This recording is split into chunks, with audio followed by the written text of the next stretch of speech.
Have you ever witnessed a basketball miracle?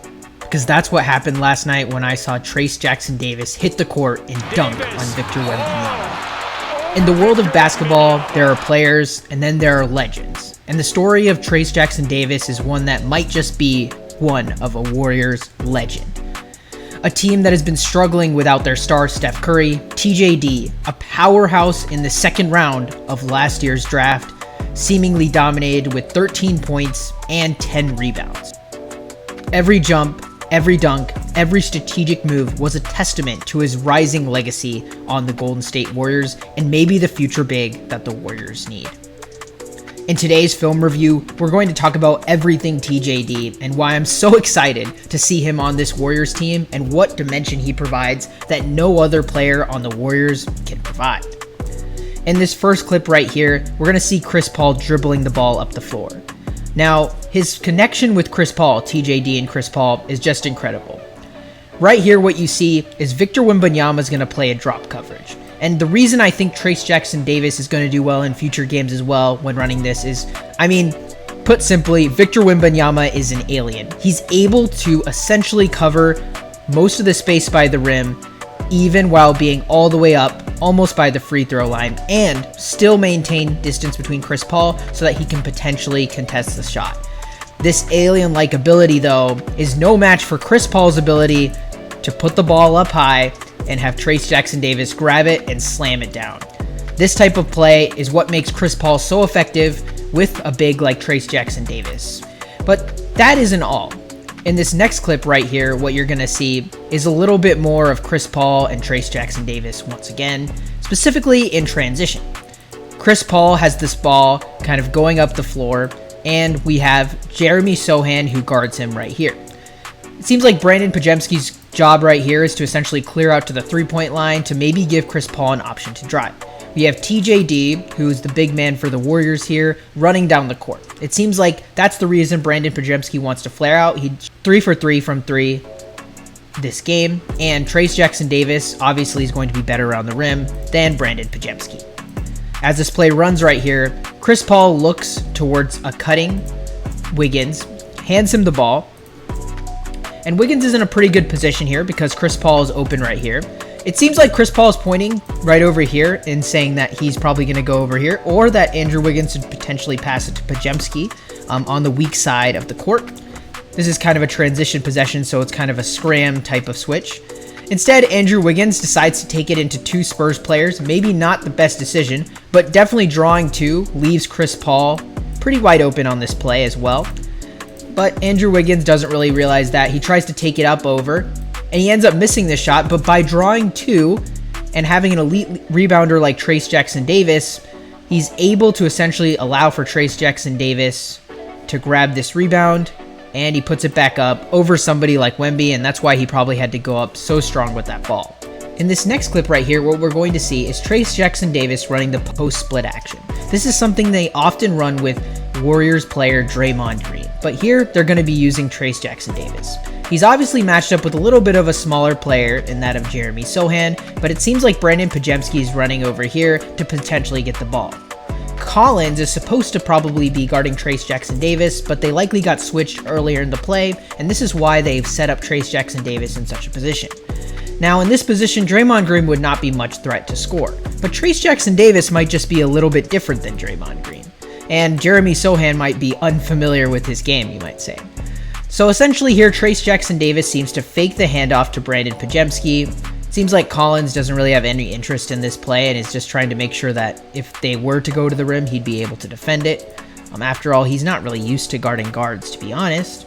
And he fakes the handoff right here, and clearly Trayce Jackson-Davis has a step on Sochan, and he ends up getting the dunk, which was an incredible dunk.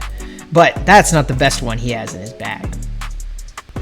In this next clip right here, we have Brandon Podziemski taking up the ball at the top of the key. As this play continues, Brandon Podziemski dribbles the ball towards the left side of the court to give the ball to Chris Paul, the initiator of the offense. It seems like right here, they're trying to get an action immediately between Chris Paul, Brandon Podziemski, and Trayce Jackson-Davis. Simply put, Brandon Podziemski is going to be screening Chris Paul's man, and then Trayce Jackson-Davis is then going to attempt to screen Chris Paul's man once again as he tries to get over and guard Chris Paul. The goal of this play essentially is to get Chris Paul open at the top of the key and to have two rollers, Brandon Pajemski and Trayce Jackson-Davis. Now Brandon can then pop out to three, but likely Trayce Jackson-Davis, knowing his proclivity towards the rim, is going to kind of roll to the rim. And that's what you kind of see right here. Trayce Jackson-Davis ends up rolling hard towards the rim, and we have Brandon Pajemski kind of flaring out for three. This leaves the Spurs in a bit of a tizzy. We have Collins here, who is going to probably drop here. It seems like that's his role in this type of coverage. There's going to be no real weak side help brought. And so this leaves Trayce Jackson-Davis with an opening towards the rim. And so in this specific play, he ends up getting the nice lob. And Collins is in really no position to react. And Trayce Jackson-Davis is easily able to get that pick and roll one. In complicated sets that the Warriors like to run, like this type of Spain pick and roll, it's amazing how Trayce Jackson-Davis is able to realize what he's supposed to do and be there at the right time, which is exactly what he did in this play, so he was able to get that amazing and awesome dunk. In this next play right here, we once again have Chris Paul onto Blake Wesley. Now, as Chris Paul's driving down the lane, he notices that Collins comes up to help, with Blake Wesley and Collins essentially guarding him only and leaving Trayce Jackson-Davis a free rim run. He knows immediately their connection has already been good throughout this game. Okay, I'm going to give it to Trayce Jackson-Davis. But it seems by this point that Collins has a good adjustment. He realizes, oh wait, I know that Chris Paul loves to give it to the roll man. I'm going to try and contest Trayce Jackson-Davis right outside the restricted area, and he does a good job of getting there right before Trayce Jackson-Davis can get to the rim and dunk the ball. But Trayce Jackson-Davis is an athletic big man. He's not like Draymond Green in that he has a lot of adjustments around the rim. He adjusts while Collins goes straight up and is able to get the tough basket over a large center, well prepared in that specific situation to guard Trayce Jackson-Davis, which just once again showcases his offensive versatility and the potential he has to grow.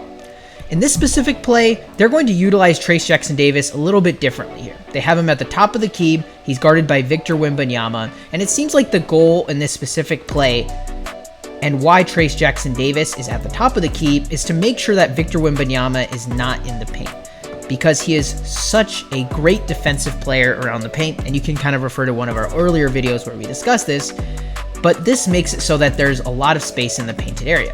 Trayce Jackson-Davis starts to dribble the ball. It looks like he's looking right towards his best friend, Chris Paul, who he loves to get the ball to so he can get a nice lob dunk. But it seems like Wembanyama realizes this immediately and tries to go and cut him off. He thinks, oh, Trayce Jackson-Davis is lacking right here. He's probably not paying attention. He's just trying to get the ball to his best friend, Chris Paul. But Trayce Jackson-Davis does a nice job of recovering this ball right here and doing a nice spin move. Right here, he has an advantage.